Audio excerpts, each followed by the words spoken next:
Welcome to This Explainer, where we're diving straight into a truly fascinating kahani of history. Today, we're unpacking the incredibly complex life and legacy of James Buchanan. As the 15th President of the United States, he led the country from 1857 to 1861, and historians across the board recognize this as one of the most perilous, nail-biting periods in American history. I mean, during his time in office, the nation was literally teetering on the absolute edge of the Civil War. It's a story of incredibly high stakes, immense pressure, and a presidency that, for better or worse, changed the course of a nation forever. So, right off the bat, we run into this massive central paradox. We're looking at a guy who entered the Oval Office with a virtually flawless, golden resume. He had literally been everywhere and done everything you could possibly do in government.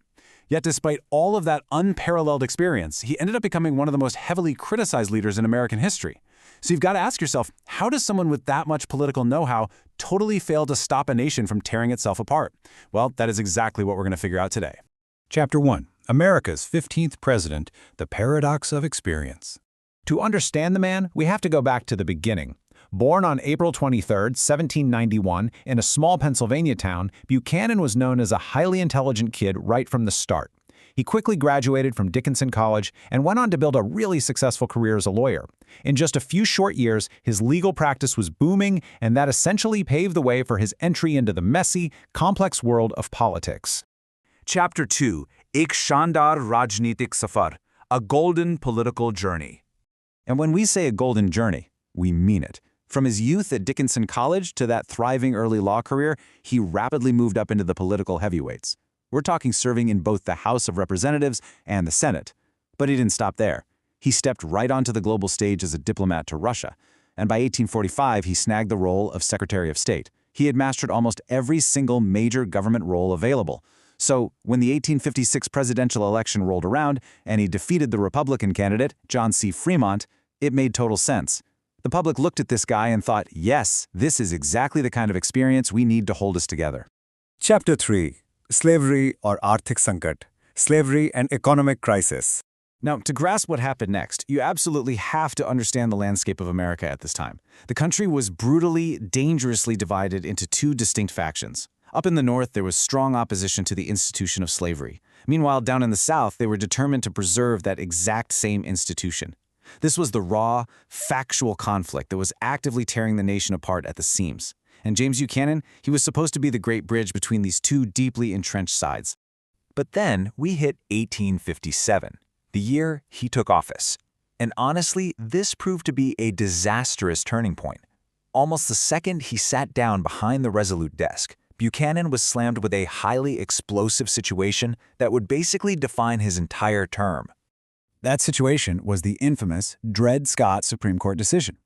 The court officially ruled that African Americans were not to be considered American citizens, and on top of that, they declared that Congress didn't even have the authority to ban slavery in the Western territories. Now, Buchanan made a fatal miscalculation right here. He actually convinced himself that this definitive ruling would finally shut down the national debate over slavery once and for all. He honestly thought it was the path to peace. But no way. The exact opposite happened.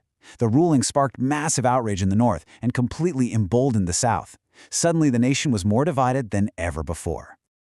And as if all that political tension wasn't enough, America was suddenly blindsided by a compounding disaster known as the Panic of 1857. We're talking a severe, crippling economic crisis. Banks just started closing their doors left and right. There were devastating job losses across the board, and trade essentially fell off a cliff, dragging the country into a deep economic depression. The livelihoods of countless families were totally ruined, and guess who took the heat? The president. Critics hammered Buchanan, arguing that he completely failed to take the kind of adequate, decisive steps needed to stop this terrible economic bleeding. Chapter 4. Desh ka bikharne lagna, the nation begins to shatter. Fast forward to 1860. The Republican candidate, Abraham Lincoln, is elected as the next president of the United States. Now, Lincoln was a very vocal opponent of the expansion of slavery. So as soon as his victory was announced, the southern states realized the political tides had definitively turned against them. And because of that, they decided to take immediate, drastic, and completely unprecedented action. That action was secession. Just to be totally clear on what this actually means, secession is the formal withdrawal of a state from the Union. The southern states were literally deciding to break away from America and just form their own separate country. It is genuinely hard to overstate the gravity of this moment. The United States was actively, visibly dissolving. And this brings us right to Buchanan's greatest historical flaw. It's this tragic, glaring contrast between his personal beliefs and his political actions. See, he fundamentally believed that states seceding from the Union was illegal. But at the exact same time, he claimed the federal government had no constitutional right to use military force to stop them. The result? Complete political paralysis. The country was breaking apart. The people were screaming for decisive leadership, but the man sitting in the White House was simply not willing to take a clear, forceful path. In his desperate final months before leaving office in March of 1861, Buchanan made these really weak, half-hearted attempts to hold on to federal properties in the South, most notably Fort Sumter. But honestly, by this point, his indecisiveness had already let the situation spiral completely out of control. The stage for a brutal war was fully set, and so he simply packed up his things, left the White House, and handed a fractured, incredibly volatile nation right over to Abraham Lincoln. Chapter 5. Itihas ka Faisla, the verdict of history. After surviving his presidency, Buchanan retired to his estate at Wheatland. And in his later years, he was deeply, deeply obsessed with his legacy. So much so that he actually sat down and wrote an entire book just attempting to defend his inactions and clear his name. On a lighter, slightly more fascinating note, historical sources always point out two really unique facts about him. He actually remains the only U.S. president to be a lifelong bachelor, never having married, and he's still the only U.S. president ever elected from the state of Pennsylvania. Throughout his writings, Buchanan repeatedly expressed this one desperate final hope. He wrote, "History will vindicate my memory." He genuinely believed that one day, generations later, people would look back and say, he did the right thing by not starting a war himself. But there is a pretty tragic irony here. Modern historians strongly, almost universally disagree with him.